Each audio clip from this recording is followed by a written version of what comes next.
राधे राधे दोस्तों, स्वागत है आप सभी का राधा रानी के छोटे से यूट्यूब चैनल पर। आज हम बात करने जा रहे हैं करवा चौथ व्रत कथा की। तो एक बार की बात है, क्षीर सागर में लक्ष्मी जी ने अपने प्रभु विष्णु जी से पूछा, नारायण जी से पूछा कि हे नाथ, इस दुनिया में, इस धरती में, पृथ्वी लोक पर सभी स्त्रियां हैं जो विवाहित हैं, अविवाहित हैं।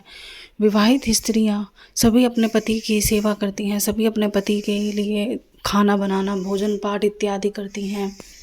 लेकिन क्या कोई ऐसा व्रत या कोई ऐसा उपवास, कोई ऐसी पूजा है जिससे वह अपने पति के अच्छे स्वास्थ्य के लिए, भविष्य में तरक्की के लिए, लंबी दीर्घायु के लिए मन्नत मांग सकती हैं, अपना प्रण करके, उपवास करके जो है अपनी इच्छा पूरी कर सकती हैं? तो भगवान विष्णु ने बताया, अवश्य।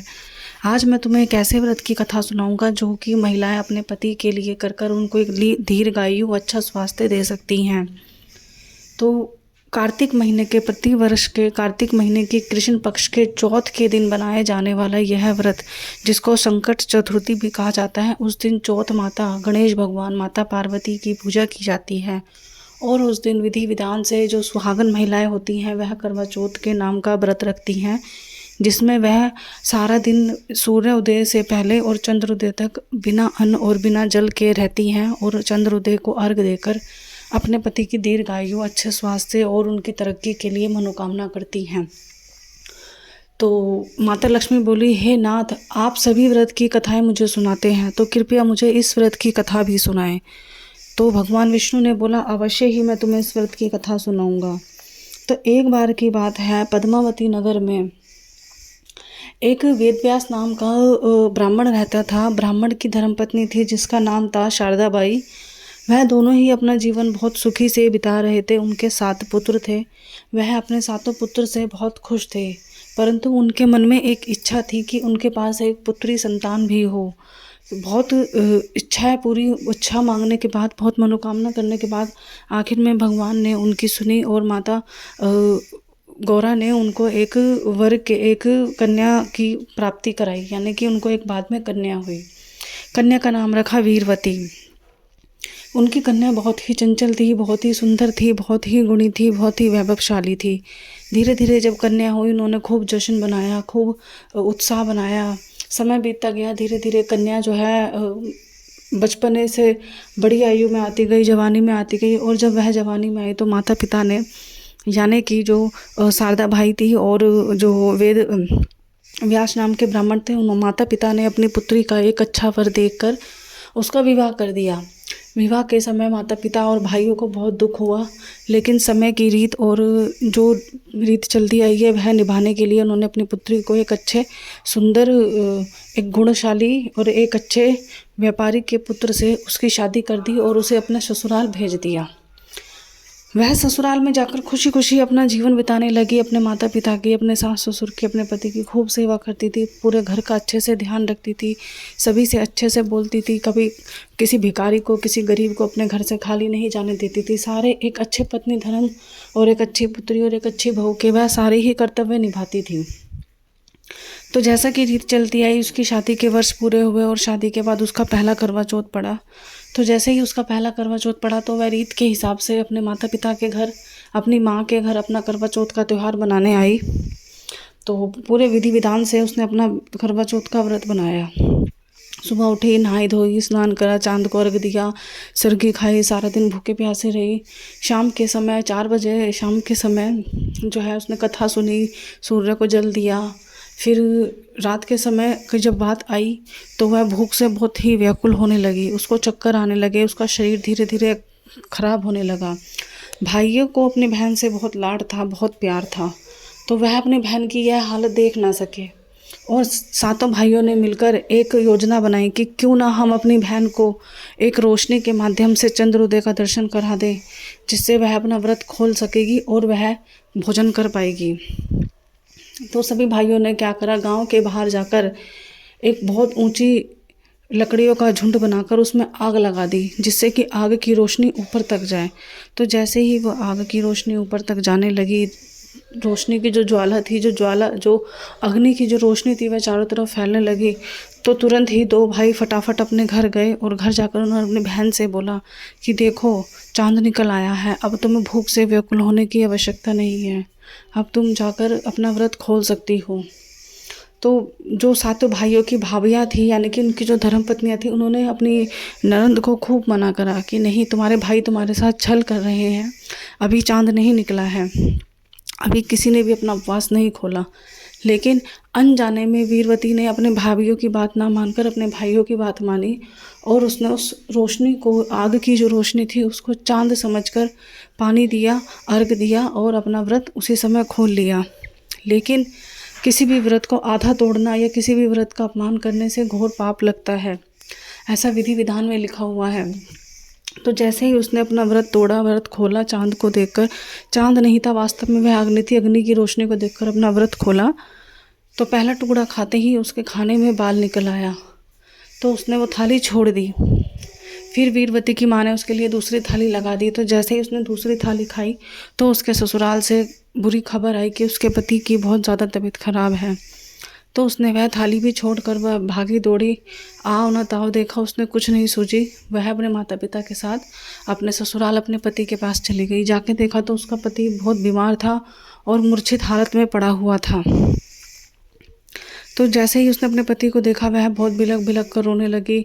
उसने अपने पति को देखा तो वह अपने आप को संभाल ना सकी और वह ज़ोर ज़ोर से रोते रोते बोलने लगी, हे भगवान, ऐसा मुझसे कौन सा पाप हुआ जिसकी वजह से आपने आज करवा चौथ के दिन ही मेरा सुहाग और मेरे पति को मुझसे छीन लिया। तो माता पार्वती ने उसको आके बताया कि तुमने जो है करवा चौथ का व्रत किया था, लेकिन तुमने वह व्रत अधूरा ही छोड़ा और अधूरा व्रत खोला। बिना चांद के निकले तुमने व्रत पहले खोल लिया और भोजन भी ग्रहण कर लिया, जिसका तुम्हें घोर पाप लगा है और उस पाप का ही अभिशाप है कि तुम्हारे पति का जो है देहांत हो गया है। तो वीरवती ने अपनी माफ़ी मांगी, अपनी गलती मांगी, वह बहुत बिलबिलाई, बहुत गिड़ाई। उसने माता पार्वती के आगे अपनी गलतियों को क्षमा याचना मांगते हुए कहा कि मुझे कोई एक ऐसा उपाय बताए जिससे कि मैं वापस अपने पति के प्राण बचा सकूं और जो गलती मुझसे हुई है मैं उसको सुधार सकूं। तो माता पार्वती ने उसकी उस हालत को देखकर उस पर दया करी और उसको एक उपाय बताया कि मात्र एक उपाय ऐसा है कि तुम्हें सबसे पहले तो घोर तपस्या करनी होगी। जो तुमने गलती करी है, जो तुमने पाप किया है, उस पाप का तुम्हें पश्चाताप करना होगा। यदि तुम उसके लिए तैयार हो तो मैं तुम्हें आगे की विधि बताऊं। तो वीरवती कहती है, हाँ बिल्कुल, मैं बिल्कुल तैयार हूँ। तो जैसे ही वीरवती तैयार हुई तो माता कहती है, पार्वती माता कहती है वीरवती से कि तुम्हारा पति 1 वर्ष तक मूर्छित हालत में रहेगा कि मानो वह सो गया हो। उसका शरीर ऐसा रहेगा जैसे कि वह सोया हुआ है, वह मृत्यु नहीं होगी उसके शरीर की, लेकिन वह एक ही जगह लेटा रहेगा। तुम अपने पति को किसी ऐसी जगह लेकर जाओ जहाँ पर कोई आ जा ना सके और वहीं उसकी सेवा करो। वीरवती जो थी माता की बात सुनकर बोली, बिल्कुल ठीक है। और माता की बात सुनकर वह अपने पति को एक ऐसी जगह पर लेके गई जहाँ किसी का आना जाना नहीं था। वहाँ उसने अपने पति के शरीर को लिटा दिया और उसकी सेवा पानी करती रही, साथ ही साथ खुद भी घोर तपस्या करती रही। दिन में रात में पूजा पाठ करती थी, साथ ही साथ माता की विधि विधान से माता के श्रोत करती थी, पाठ करती थी, अपनी गलतियों को पश्चाताप करती थी। धीरे धीरे करते ही माता ने बताया वीरवती को कि जैसे ही 1 वर्ष हो जाएगा और ठीक अगले साल जब दोबारा कार्तिक महीना चलेगा और कार्तिक महीने के कृष्ण पक्ष की जो चौथ आएगी, उस चौथ को तुम दोबारा करवा चौथ का व्रत रखना विधि विधान से। उसके बाद तुम्हारा पति अवश्य ही जिंदा हो जाएगा। तो माता पार्वती की बात सुनकर वीरवती ने धीरे धीरे पूरे 1 साल पश्चाताप किया, पूरे 1 साल घोर तपस्या करी, आंधी में, तूफान में, बारिश में। और उसके बाद जैसे ही 1 साल हुआ तो करवा चौथ का दिन आया, यानी कि कार्तिक महीने के कृष्ण पक्ष की चौथ का दिन आया। तो वीरवती का वो दिन आ चुका था। वीरवती सुबह सुबह ब्रह्म मुहूर्त में उठी, नहाई धोई, स्नान किया। उसने स्नान करने के बाद उसने चांद को अर्घ दिया, पानी दिया चांद को और सरगी खाई, यानी कि सरगी में उसने कुछ मीठा खाया, मीठा दूध फल आदि खाकर अपना व्रत का प्रारंभ किया सूर्योदय से पहले पहले ही। सारा दिन वह भूखी प्यासी रही, अन्न का, जल का, फल फ्रूट का, किसी का भी उसने, सभी चीज़ों का उसने त्याग कर दिया था। जब शाम को सूर्योदय होने से ठीक 1 घंटे पहले का समय जो था, 4 से 5 बजे के बीच, उसने सूरज को जल दिया, चौथ माता की कथा सुनी, चौथ माता की पूजा करी, ब्राह्मणों को दान दिया चौथ माता के लिए श्रृंगार की सामग्री निकाली, उनको अर्पित करी और वही सामग्री गरीब ब्राह्मणी को और अपनी सास को जो है दान के रूप में उसने दी। उसके बाद जब शाम को चाँद आया तो पूरी विधि से उसने चाँद के निकलने का इंतज़ार किया। जब तक उसकी आंखों में पूरे चाँद का दृश्य नहीं चौंक पड़ा तब तक उसने अपने व्रत को वहीं रोक कर वहीं चाँद का इंतज़ार करती रही, कब चाँद निकले और कब मैं अपना व्रत खोलूँ।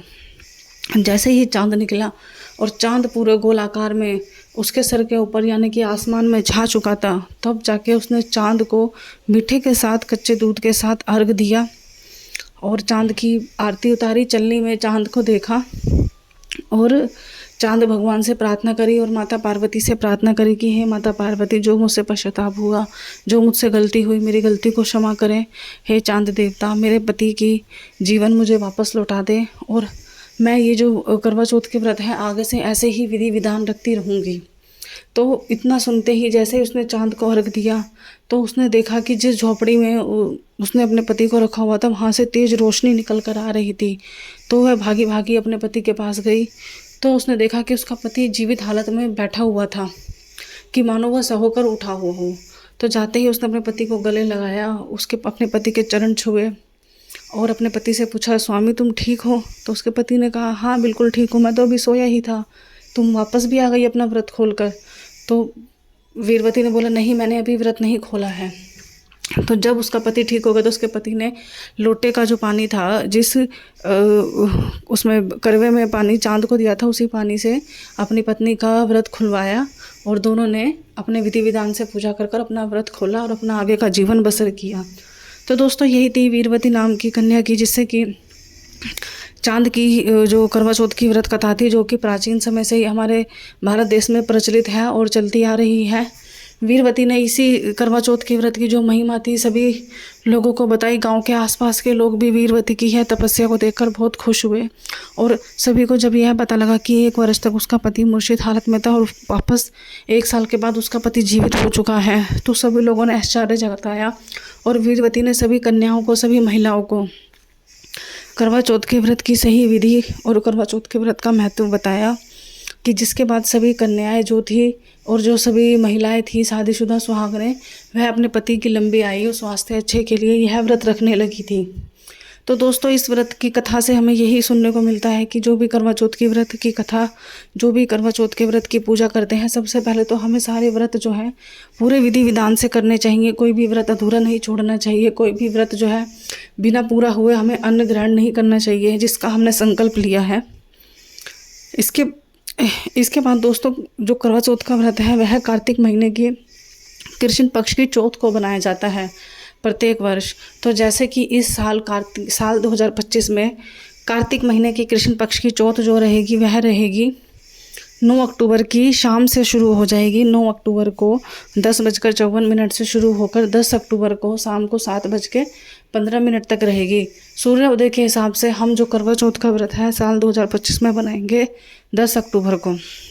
10 अक्टूबर को यह व्रत रहेगा, जिसमें शाम की पूजा का समय रहेगा 5:57 से 7:11 का और चंद्रोदय का समय रहेगा 8:13 तक का।